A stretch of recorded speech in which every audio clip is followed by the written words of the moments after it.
ഇവിടുത്തെ പാലുകാരൻ ചേട്ടൻ എപ്പോഴും ലേറ്റ് ആയിട്ടാണ് വരിക. ബ്രേക്ക്ഫാസ്റ്റൊക്കെ കഴിഞ്ഞ് ഇങ്ങനെ ഇരിക്കുമ്പോഴായിരിക്കും ആൾ വരുന്നത് കേട്ടോ. അപ്പോൾ പാൽ ചായ കുടിക്കാൻ പറ്റില്ല. അപ്പോൾ ഞാൻ പാലൊന്ന് തിളപ്പിച്ച് വെച്ചിട്ടുണ്ട് കേട്ടോ. പിന്നെ നമ്മുടെ ഉച്ചക്കത്തെ എന്തെങ്കിലും ഉണ്ടാക്കണമല്ലോ. അപ്പോൾ ചോറ് അടുപ്പത്ത് വെച്ചിട്ടുണ്ട്. പിന്നെ ഞാൻ പാൽ തിളപ്പിച്ചിട്ട് അതിൻ്റെ പാട ഞാൻ നെയ്യ് ഉണ്ടാക്കാൻ മാറ്റി വെക്കുന്നുണ്ട് കേട്ടോ. പിന്നെ ഇന്ന് നമ്മൾ ഒരു രസം ഉണ്ടാക്കണത്, ഞാൻ തെലുങ്ക് രസമാട്ടോ ഉണ്ടാക്കണത്. ഇതിന് നേരെ ഓപ്പോസിറ്റുള്ളൊരു ഫാമിലി എനിക്ക് രസം തന്നിട്ടുണ്ടായിരുന്നു കേട്ടോ. ഞങ്ങൾ വന്ന ടൈമിലും ചോറിൻ്റെ കൂടെ നല്ല ടേസ്റ്റ് ആയിരുന്നു കേട്ടോ. അപ്പോൾ ഞാൻ യൂട്യൂബ് നോക്കിയിട്ട് തെലുങ്ക് രസം വെക്കാമെന്ന് വിചാരിച്ചു. അടിപൊളി ടേസ്റ്റാണ് കേട്ടോ. ഈ രസം ഞാൻ രണ്ടാമത്തെ വട്ടം വെക്കുന്നത്. അടിപൊളി ടേസ്റ്റാണ്. പിന്നെ ഇതിൻ്റെ കൂടെ കോവയ്ക്ക ഉപ്പേരിയും ഒരു പപ്പടും കുറച്ച് പപ്പടും പിന്നെ ഞാൻ മുളക് കൊണ്ടാട്ടോ ഒന്നുണ്ടാക്കിയിട്ടുണ്ട് കേട്ടോ. അങ്ങനെ ഞങ്ങളുടെ ഉച്ചക്കത്തെ ലഞ്ച് റെഡിയും. പിന്നെ എൻ്റെ അടുത്ത് കുറേ പേര് ചോദിച്ചിട്ടുണ്ടായിരുന്നു എന്താ പഞ്ചാബിക്ക് വന്നതെന്ന്. എനിക്ക് ജോലി കിട്ടിയിട്ടാന്ന് തോന്നി. എനിക്കൊരു ജോലിയും കൂലിയില്ല കേട്ടോ. എൻ്റെ കെട്ടിയൊരു ജോലി ഉള്ളതുകൊണ്ട് ഞാനിങ്ങനെ തട്ടി മുട്ടിയൊക്കെ ജീവിച്ച് പോകണം കേട്ടോ.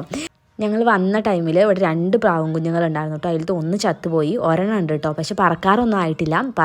പറക്കാറായി